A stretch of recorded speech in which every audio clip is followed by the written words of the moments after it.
Well, it's another exciting day here at New St. Paul. My name is RJ Stevenson. I am privileged to be able to pastor here, and I'm thanking you all now for joining us here for our power experience.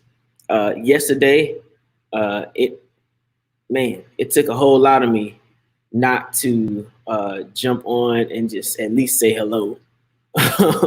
But quite frankly, I was tired, and I'm glad that you all were able to make it through your Monday. I believe it was a Monday of miracles for you, and I believe God is consistently doing great things in your life.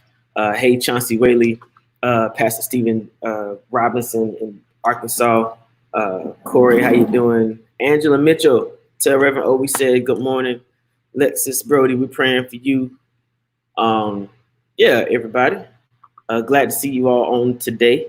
Of course, if you're on by way of New St. Paul Facebook page, you can definitely make your comments, and we'll see you as you comment there. Got a lot of stuff going on this week. Last week was extremely impactful. Definitely want to say to everybody, thank you for your support of ministry on last week. We were able to premiere the Garden of Miracles. I got to get me a button so I can push my applause. We were able to do the ribbon cut for the Garden of Miracles, and that was just awesome. It was great to see the outpour of love from the community come out.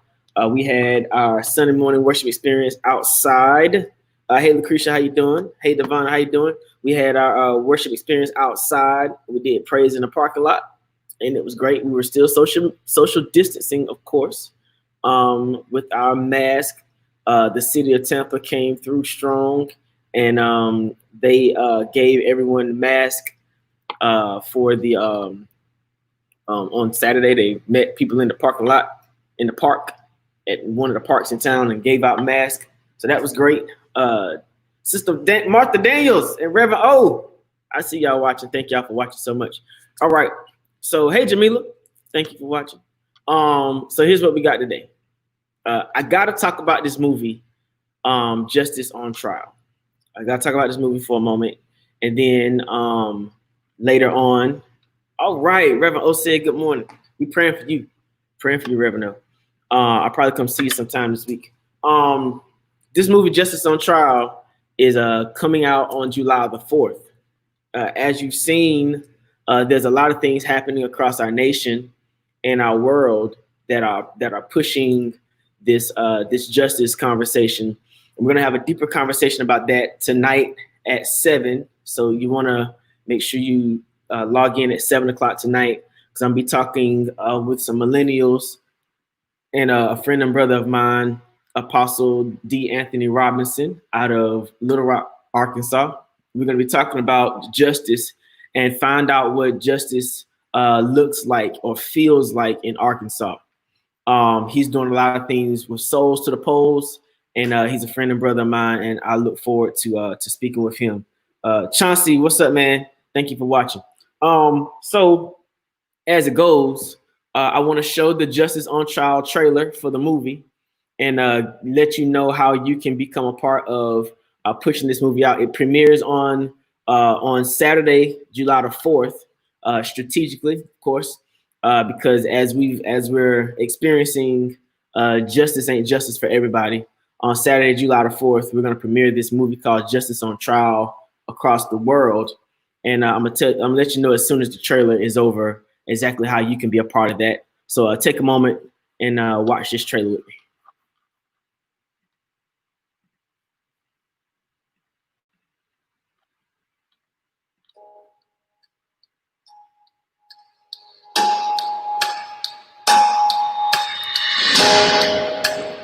Slavery gave America a fear of black people and a taste for violent punishment. I was beaten, shot. African Americans are suing the United States government for reparations. You are clearly one eyelash away, being held in contempt. Do you understand me? Alicia Robinson Cooper as Harriet Tubman Chad Cooper II as Emmett Till, Lane Harper as Medgar Evers. We are asking for $6.4 trillion. Just get everything cleaned up and get this Negro the hell out of here. I don't see any reason why we should be given $6 trillion for something that happened 200 years ago. First of all, it didn't happen 200 years ago. It started 200 years ago. Unless the government agrees to be sued, it can't be. And guess what? The government does not agree. So case closed.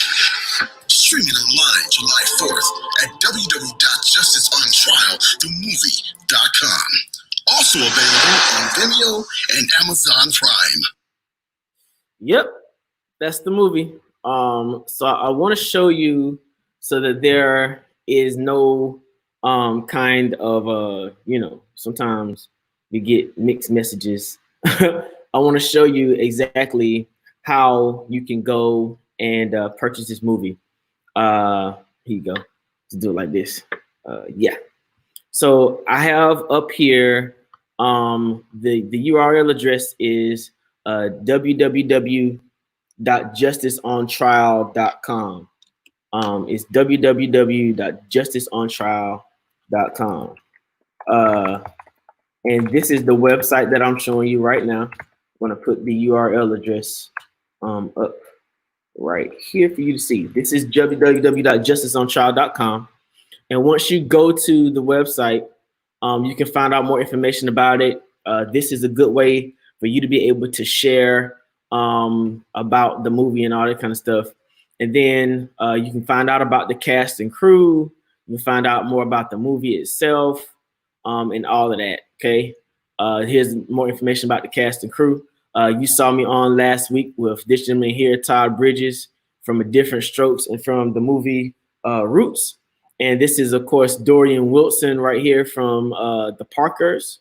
And these are some amazing actors as well. This young lady here plays Harriet Tubman, Alicia Robinson Cooper, and David Arkilla plays the prosecuting attorney or the defense attorney. Okay.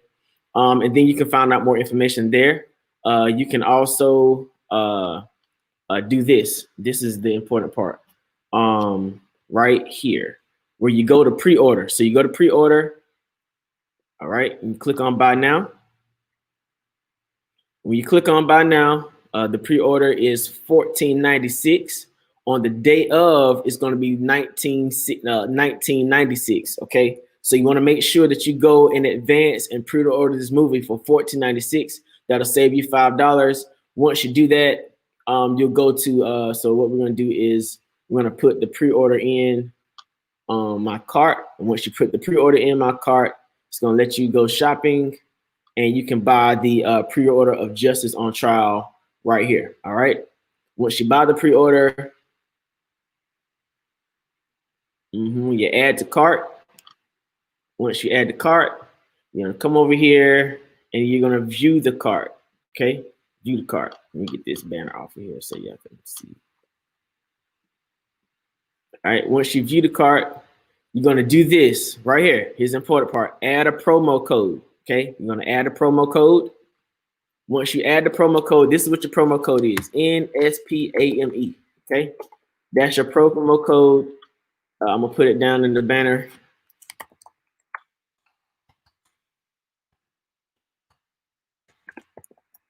And that's all uppercase, all one word.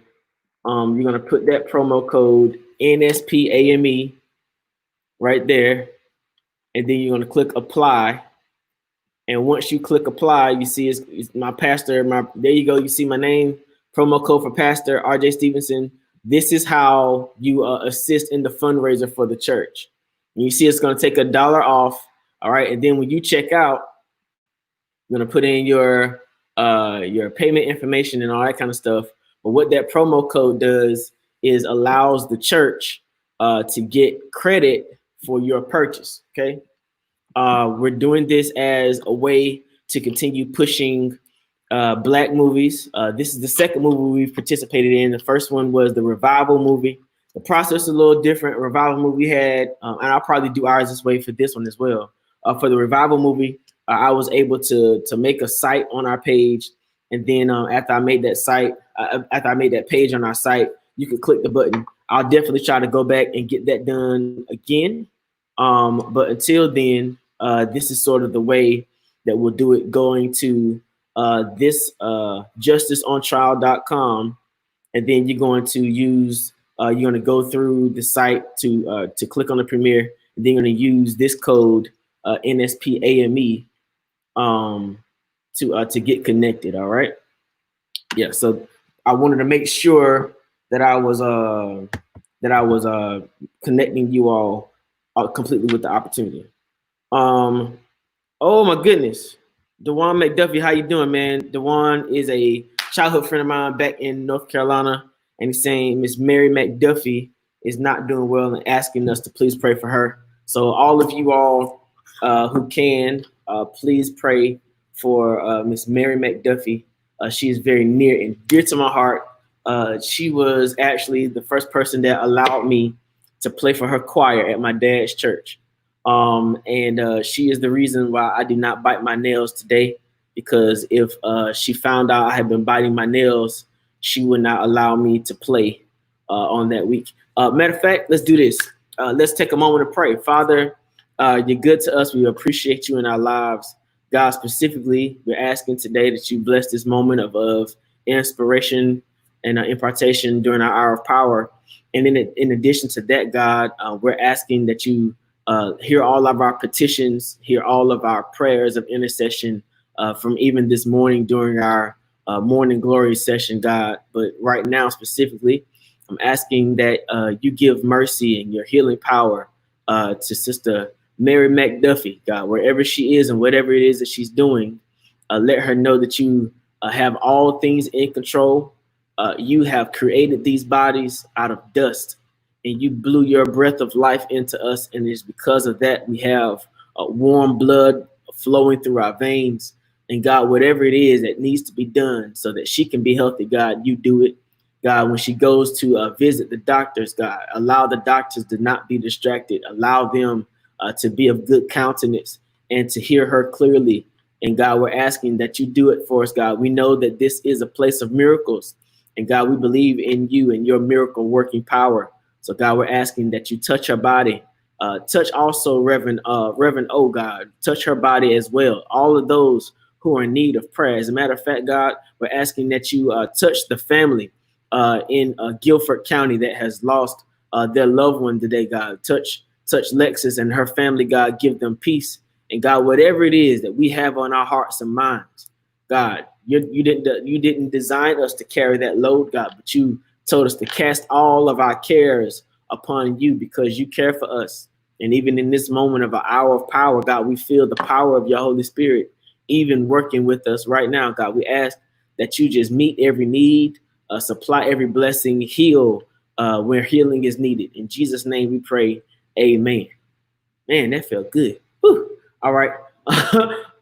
Yeah, we got you covered, Dewan, man. Thank you for watching. Ashley Grace and Lucretia Hightower, I see y'all. All right. We're getting ready to do something now that I've been waiting to do. We're getting ready to go outside and look around at what we got going on outside. Fortunately, we were able to launch and do the ribbon cutting for our community garden this weekend, and I'm super happy, glad, excited about that. And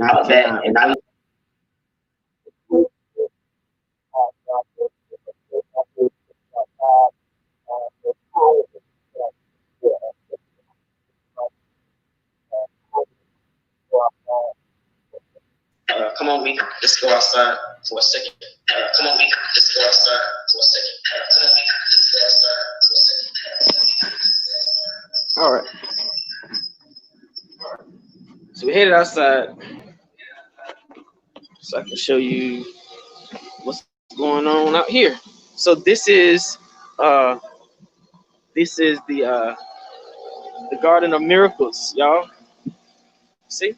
Some of you all, I'm gonna back into it. So some of you all were able to join us on yesterday, and I appreciate that. We did our ribbon cutting on yesterday, and this is our Garden of Miracles. We've used aeroponic garden towers to produce this garden, and I wanted to show you all some of the plants that we have growing out here, so y'all can see my youngins. It's Father's Day. Uh, these are some of the plants from the community garden. We have arugula, we have fresh chard, we have sweet basil, we have lettuce, and see them growing. Yep, they're gonna grow up on the inside of these towers. See the lettuce growing, and so this is going to provide a source of nutrition for our community. And they's growing. So yesterday, we were able to grow to place them in the towers. We let the people who came out help us to place them in the towers, and then we were able to. Oh look,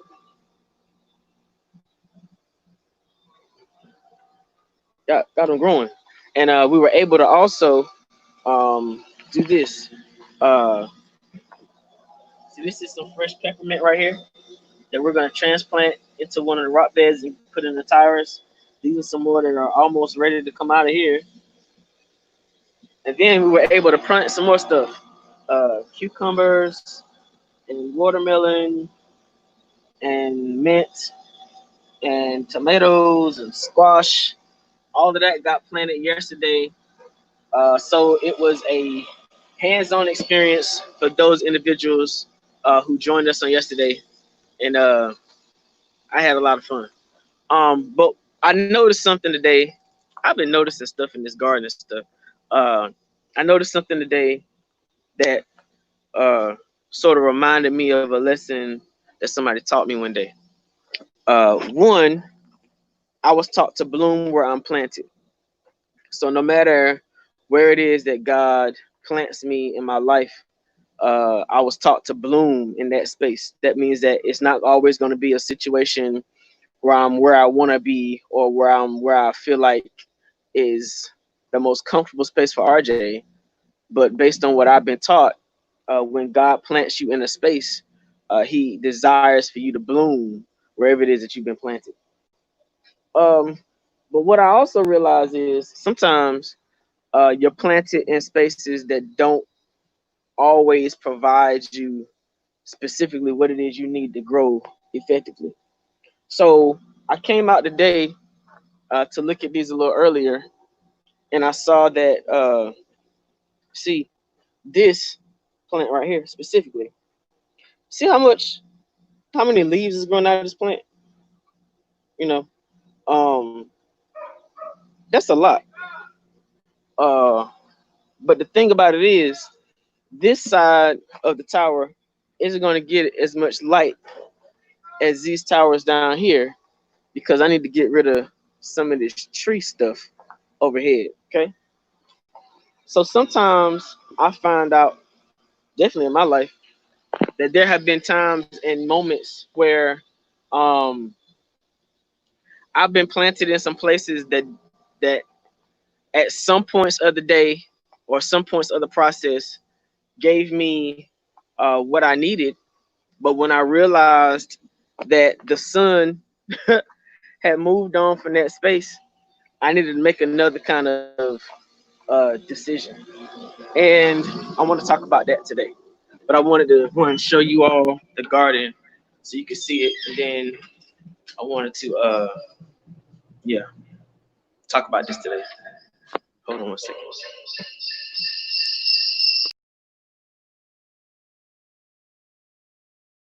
Hey, I'm back. Okay, so what I want to talk about is this. Sometimes, most definitely, we find ourselves in situations where, oh, I'm on my plastic shirt. Thank you to y'all for blessing me. This is the early Father's Day gift from some of my members. Thank you.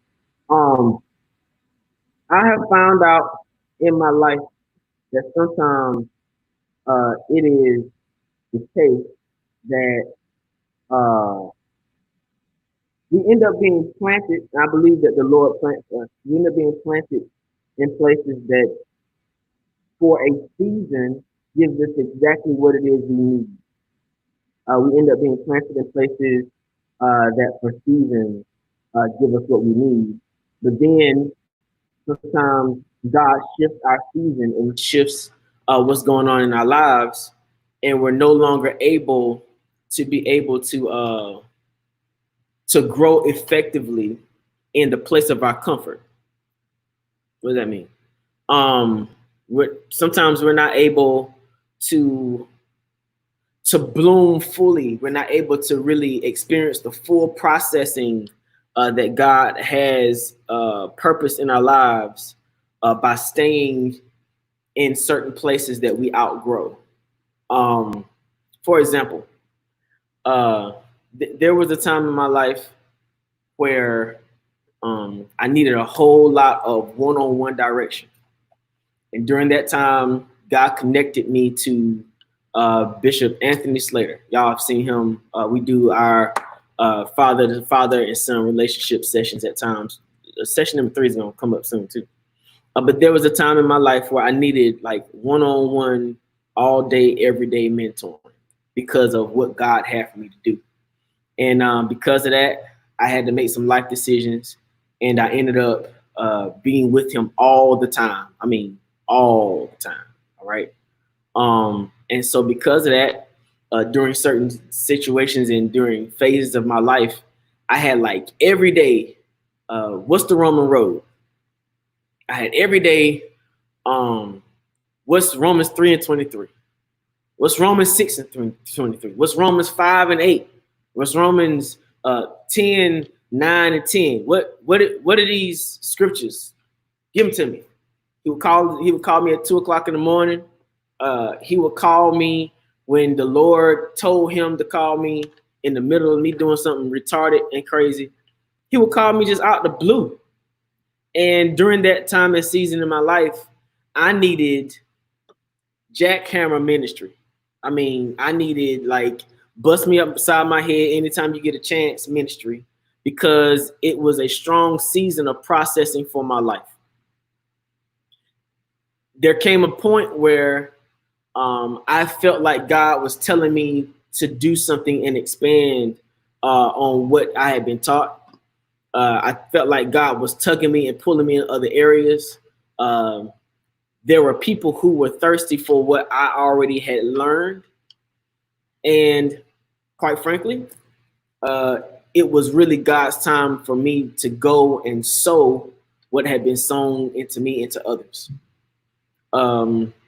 The process of transition for me was not simple. The process of transition for me was not a process where I felt even comfortable going to my spiritual dad and saying, hey, Bishop, I want to have a conversation with you to let you know what I think God is doing for me in my next season. Because of this conflict that we often find called loyalty and commitment. I was trying my best. See, what I learned was, hey, Ashley, what I learned was sometimes, and this is, sometimes you can be loyal to a man and walk away from your commitment to God. Sometimes you can be loyal to a man and walk away from your commitment to God. That is some wisdom that I learned from Archbishop Dennis Miles Goffin.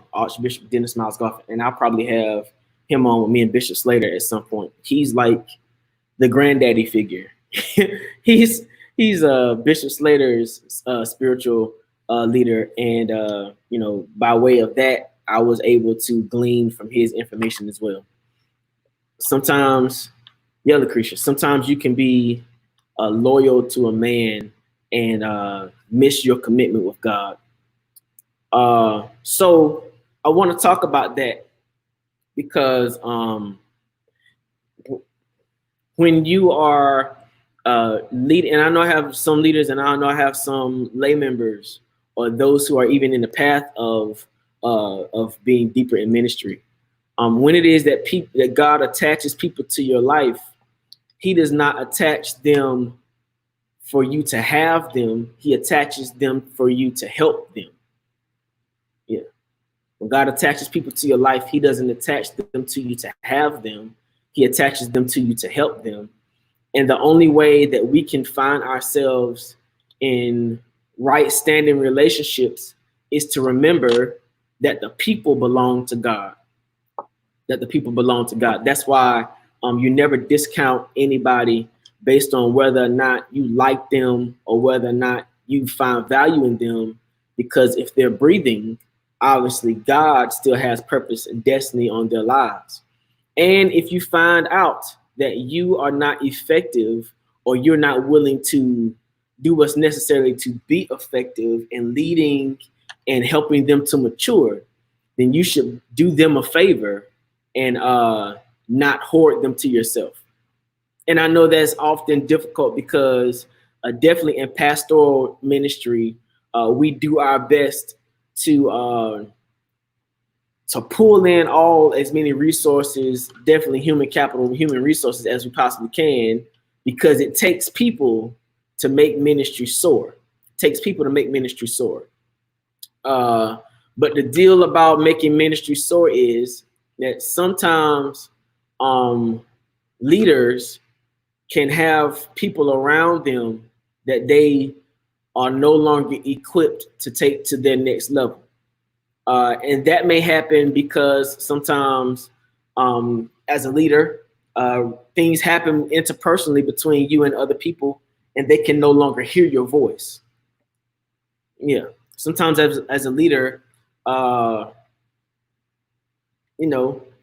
we're human, and some people can't handle all of our humanity. Some people can't handle it when it is that I'm hungry and I haven't eaten anything, and somebody asks me a question that my patience cannot endure. And so because I'm hungry, because I've got some other things on my mind that are really pressing on me because of the stress of my life, as a human person, sometimes a leader can lash out and say some things that are very hurtful out of their human self. All right. Because there's a duality to my reality. The deal is, yes, God has called me to be a pastor. Yes, God has called me to shepherd his flock. But sometimes shepherds get hurt too. Sometimes the pastor feels weight of ministry, and you just happen to be the person that's in the room at the time, at the place, at the moment. And, it just goes. And a lot of times it happens through relationship, because if you're honest, you can admit this too. Those who are around us the most often get the brunt of our frustration. Mm-hmm. It is very common that those people that you love and care for the most, that you let know the real you, that you're willing, that you feel like you're able to be transparent with them. At that point where you feel like you're able to be transparent with them, you feel like they can hold on to stuff for you, and you don't have to fake and be phony. You can just show them your real self. And, everything was fine until I unzipped myself on you. And then you had to say, ouch, because in this moment of frustration, I thought you could hold this for me. I thought you could, handle this. I thought that you were strong enough and you knew me well enough to hold on to some of my stuff. But then I found out in a moment where, I needed to vent to you, that leaders find out that they can only vent horizontally and up. You can never vent down, because sometimes when you vent down, you hurt the people that are looking up to you. Yeah, sometimes when you vent down, you can do damage and hurt people who are looking up to you. Because quite frankly, the people that are following you don't know your duality.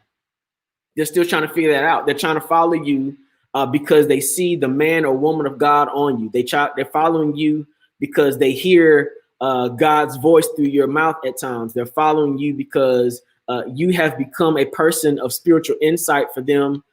They've learned that they can depend on your word, that you can go to God on their behalf. And sometimes when they can't hear God clearly, you can say words of life to them But at the same regard, sometimes those relationships can become interesting, and sometimes those relationships become interesting, and damage is done.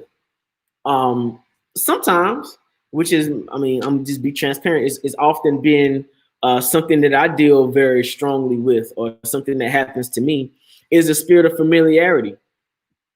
Sometimes you can become so comfortable and so reachable to people that they meet you from a familiar place, and in a moment where they really need to hear from Pastor RJ, uh, all they really want to know is RJ, because RJ's charismatic, RJ's comfortable, RJ's, life of the party, RJ's cool. You know what I'm saying? RJ, he says what he says and talk about what he talk about, and he's just RJ. But I'm gonna tell you what, if you're a person that I'm trying to lead in ministry, if you're a person that I'm mentoring through life, if you ask me for RJ, all you can get from me is RJ. Yeah.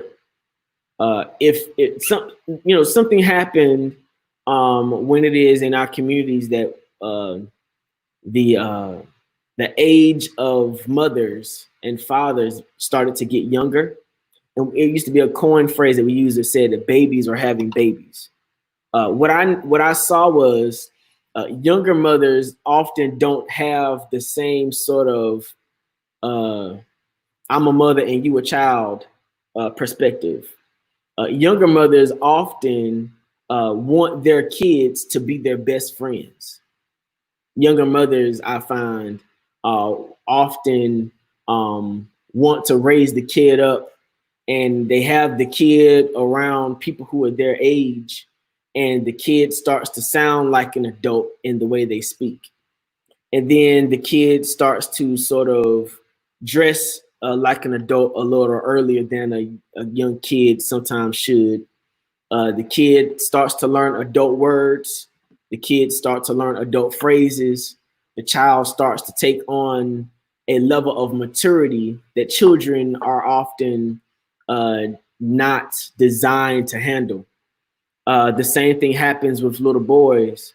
Often when they're pressed to mature at a rate that is faster than they can handle, and so the parent becomes a friend, and they lose their voice as a parent, and it comes out of familiarity. A lot of leaders, honestly, are in home and in church and on jobs. A lot of leaders desperately deal with loneliness. Yeah. A lot of leaders deal with the situation of loneliness because there are not many people to talk to about being at the top once you get to the top. Yeah. Once you become the owner of the business, there is nobody for you to gripe and complain to. Because as an owner of a business, you begin to gripe and complain to your employees, and they take on the same gripes and sentiments as you, but you want them to be happy. You want them to give customer service when now you've asked them to carry some of your burden, and they're just not designed to do it. As a pastor here at New St. Paul, I can't speak to my members about my frustrations all the time. I have to be very careful and very selective who it is that I go to and say, hey, can I talk to you for a moment? Because understand that some people are seed sowers and some people are incubators.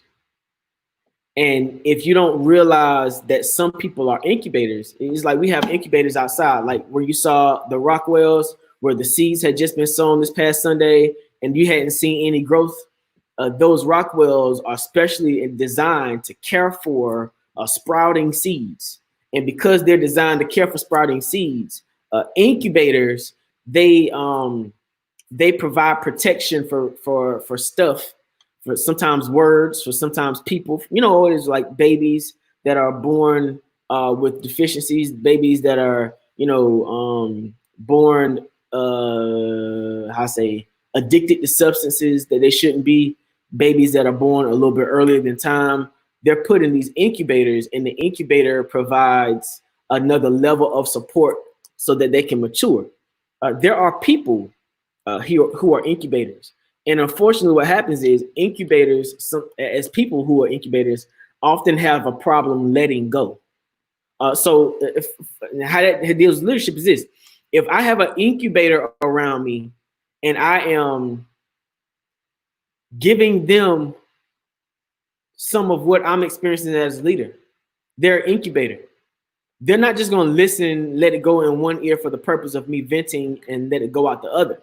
No, this incubator is going to listen to what you say, and they're gonna embrace it with passion.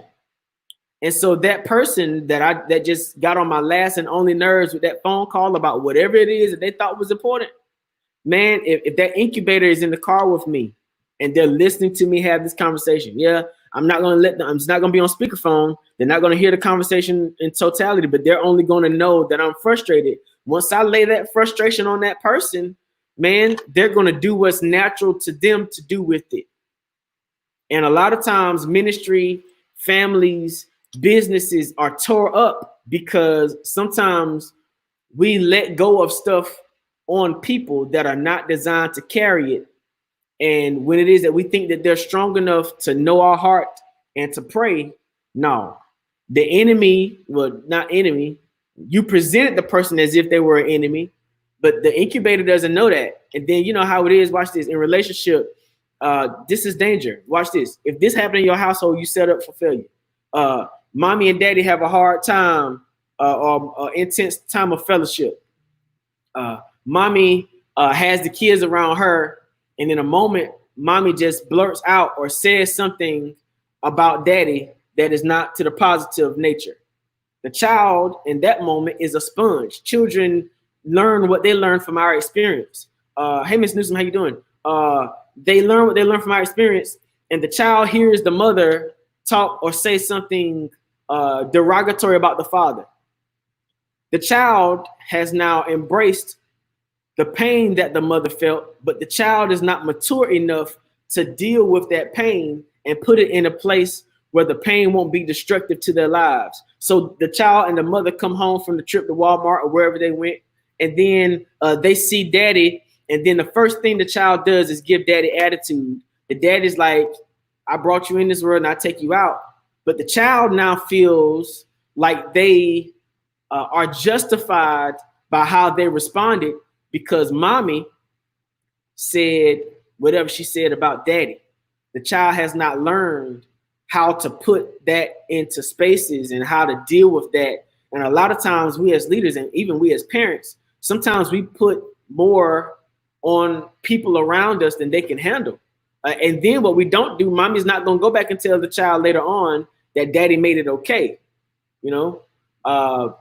And so now the child has this negative perspective about the father because of the words from the mother.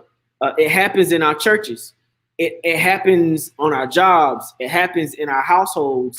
And we as leaders have to be specifically careful how it is that we deal with people.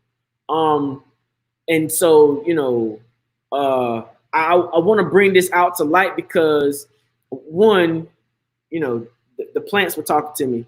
And so I perceive that someone may be dealing with a situation that is like this, where you are in a place where you possibly are that child-father relationship, and you no longer have respect for the leader that once sowed seed into you.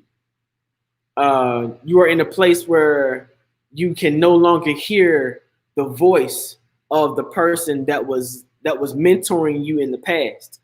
And you are now in a place where you are trying to be loyal to a person, but you can't hear God from them anymore. Your vision of them or your perception of them is now at a place where God is no longer speaking to you. You're no longer experiencing a season of spiritual growth like you did in the past, but now you're finding yourself frustrated. you feel like there's more to ministry than what you're able to experience. There may even be a relationship disconnect between you and the leader. This might not just be about you and your church. This might be about you and your job. Maybe back in the day, your boss and your manager was the best thing since sliced bread, and you would jump off a bridge if they asked you to. But now in the season where you are now, you come to work and everything between you and that person is absolutely frustrating. You feel like there's more that they can be asking you to do. You want to be utilized more, but there are now other people around you that get called on. There are other people around you that seem to get the attention that you used to get. There's a couple of things that could have happened. One thing that could have happened is there may have been a break in the humanistic relationship between you and the person. And for us as believers, it is super important that we live our lives in a perpetual state of forgiveness. What does that mean? Forgiveness is not about you scoring points over someone else. Forgiveness is not about somebody admitting to you that they're wrong.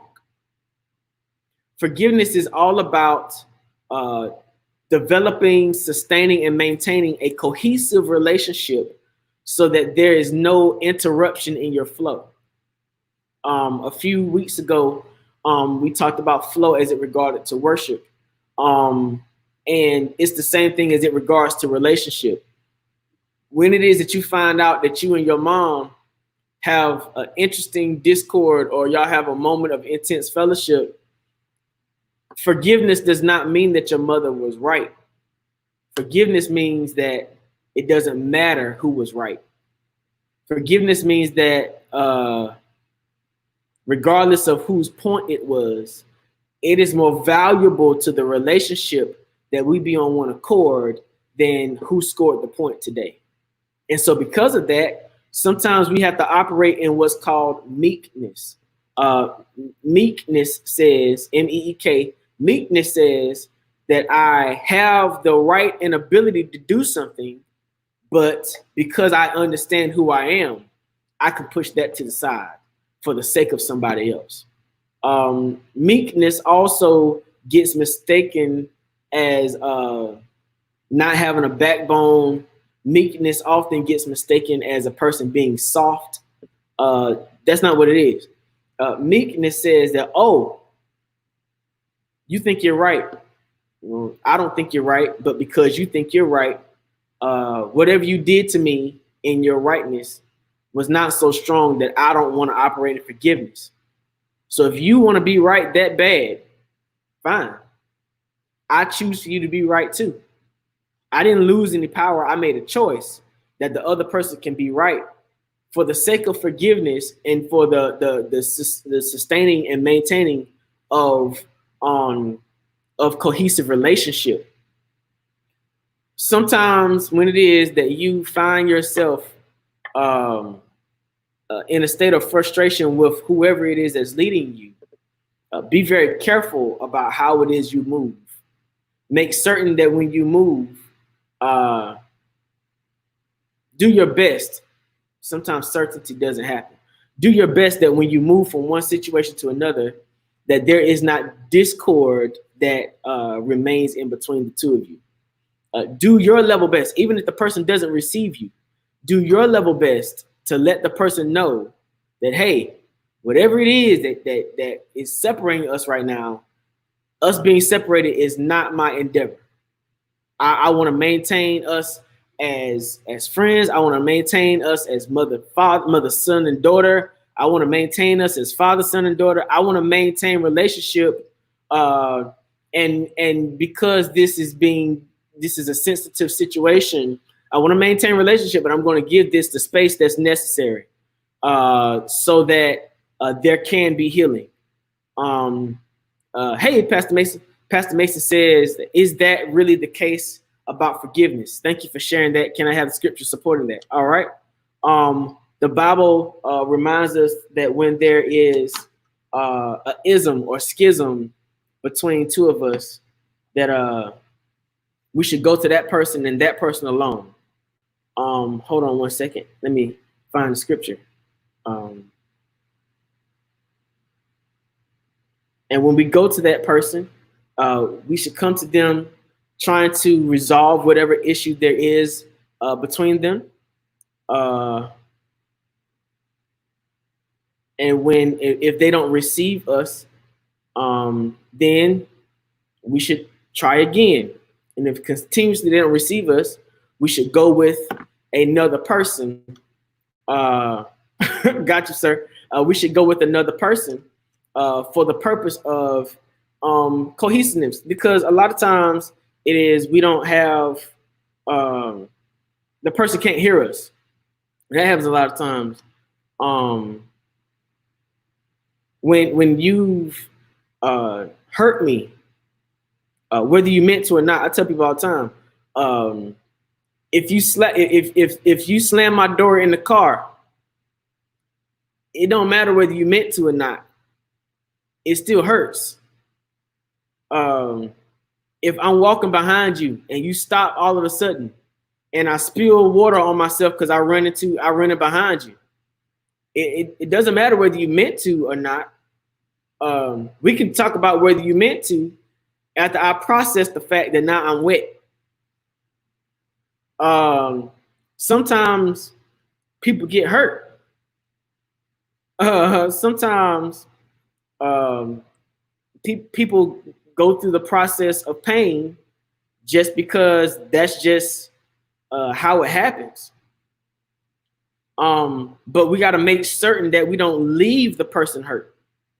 And I think that is the place where a lot of times we don't always find ourselves making the right decisions about how we handle other people's hurt. Okay. Colossians 3:13. Let me see if I can do that for us.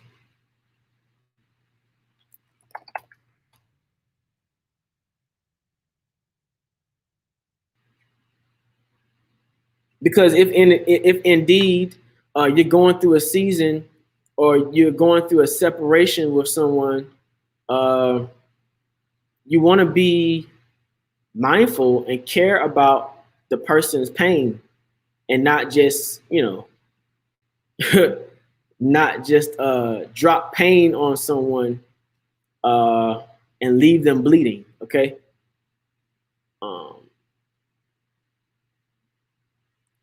Let me show it to you. Here we go. Yeah. Colossians chapter number 3, verse 13 says this.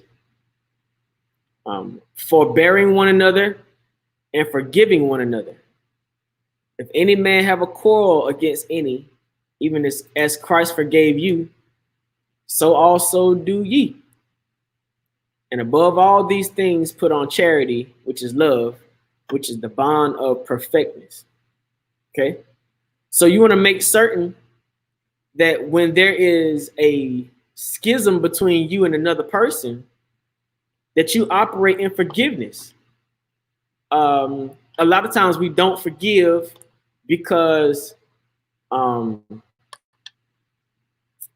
we find comfort in the hurt. Mm-hmm. A lot of times we don't forgive because we have found ourselves living in a space where we're hurt, and we realize that people respond to our hurt. People are empathetic to our hurt and sympathetic to our hurt, and so we embrace the hurt sometimes in moments rather than seeking to heal. If you slam my finger in the car, as we said earlier, if you slam my hand in the car, even though I love you, even though I know you love me, sometimes 3 months, 6 months, 3 years later, I might come back to you and say, remember when you slammed my hand in that door? And in that moment, I am referring back to my moment of hurt. Because you can often use your point of hurt as manipulation. And often that happens when we don't seek to live in a space of forgiveness. If you are constantly reminding, or if you choose to remind someone of how they hurt you in your past, it is a clear indication that you are not endeavoring to deal in a place of healing. Because what you've really done is you're operating in a space of guilt.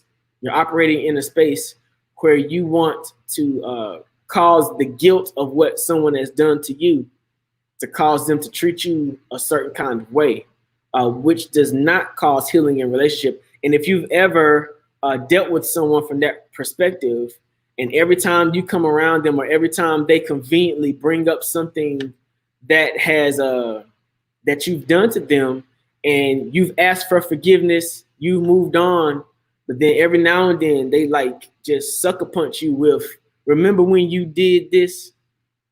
Or I remember when you, it sort of temporarily blinds you back to the point. It causes like a immediate that flashback back to the point where the incident happened.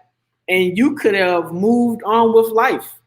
You could have completely, utterly forgotten about what it is that you did. Even though you have asked for forgiveness, even though they told you everything was fine and wrong, and everything was fine, at the point where they decide to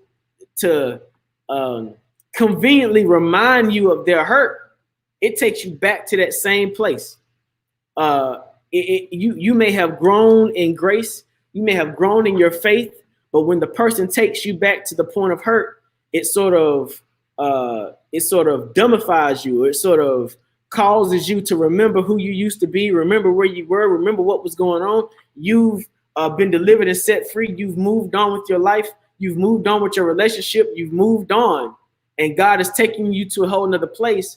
But conveniently, this person who is not dealing in forgiveness, this person who chooses to manipulate with hurt, smacks you upside the head with something. And it's often, I believe that the enemy often uses, Satan often uses those vices against us to cause us to not mature. Because when it happens, it takes you back to that same old place. You can be in your mama's house and be around the dinner table, and your mother can say something to you that nobody else in the world can say to you. And it can cause you in a small moment to regress back to being a teenager or even a toddler, just because that thing got you in that moment. And it's almost like nobody in the world could take you back to that space but that person in that moment making the statement that they made. And it causes you to now, you good and grown, got kids of your own, but all of a sudden, because of what was said, you now find yourself feeling like an adolescent all over again. Forgiveness does not operate that way. Forgiveness says that, hey, I understand something wrong happened. Hey, we dealt with the wrong and we've moved on into a place of health and healing. Let's wrap this up with a bow. I went outside and showed you all some seedlings that were planted in places that seemed like they would be nourished. But as I showed you the example, some seedlings were planted in spaces where they would not possibly get the water and nutrients that they needed. They wouldn't necessarily get as much sunlight as they needed. And so now I have a responsibility of going outside and transplanting that plant into a place of health and healing. I have the responsibility now of going outside and loving that plant enough not to leave it in a place where it won't grow. And sometimes God does that to your life. Sometimes God sees you in a place of stagnation in life. He sees you in a place of unforgiveness. He sees you in a place that won't allow the sun to shine on you. He sees you in a place where rather than people being able to see God's glory radiating off of you, sometimes we are finding ourselves in place where there is more shade than light. That's funny. We find ourselves in a place where there's more shade than light, and God causes it to happen in our lives that we are transplanted. And the process of transplanting does not always feel good. If you remember me being on the fence last week with the different vines that were wrapped around each other, sometimes those things that caused one vine to be dependently connected on another could not be unraveled. It had to be cut. Sometimes those things that caused something that was of good substance and of good fruit that was connected to something that had thorns, sometimes that connection was so strong that you couldn't just unravel it easily. Sometimes it has to be cut. And sometimes y'all gotta make a song or remember the song called Cut It, Cut It, Cut It, Cut It. This relationship way too hurtful. You need to cut it. Yeah, sometimes that's the case. Seek God, be in prayer. Because I don't believe in burning bridges. I don't like burning bridges. If there's any way possible for me to resolve relationship and maintain a place of health and healing, I will always steer towards maintaining a relationship. Okay. But remember, again, we started this by me saying that sometimes we can be so loyal to a person that we can disregard our commitment to God. Okay. God desires that you grow in a place of health and healing, and he desires that you become all that he has crafted and designed and destined you to be. And sometimes when it is that you find yourself in the midst of a non-life-giving relationship, yep, Jamila, that price is way too high. You need to cut it. And this week we're still talking about justice, but I believe it's unjust for God to love me so much to connect me with people who would hurt me so bad, all right? Or not care for me in a way that God cares for me. When it is that someone is speaking to you and mentoring you and developing you on behalf of God, you should always hear God's voice from them. You should always feel God's spirit for them. And when it comes up to be a moment where, not just a moment, I mean, be mature. Every relationship is going to have ups and downs. But when it becomes a overwhelmingly situation where you no longer feel the love of God from the relationship, it might be the time to cut it. And believe it or not, as leaders, sometimes we go through moments and seasons in our lives where there are individuals that we are trying to lead and mentor that rather than producing fruit, we find out that they're growing thorns. And in those situations, as a leader, sometimes, again, that price is way too high and we got to cut it. I pray that God bring you to a place of health and healing. I pray that this session today, this hour of power session, has been powerful for your lives, and that God is really getting the best. You've allowed God to get the best out of you. Hey, remember about the Justice on Trial movie. We want to make sure that we're pushing that and letting everybody know how they can be a part of that movement. I thank you for joining me today. This has been the Hour of Power. Join me again tomorrow for another Hour of Power experience. Tonight at 7 p.m., we have scheduled programming to be on with some friends of mine from the state of Arkansas. We're going to talk about justice and how their community is experiencing justice and social justice and healing and health in Arkansas and what they're doing. Maybe some interesting things that you can incorporate where you are as well. God bless y'all for watching. We'll see you next time.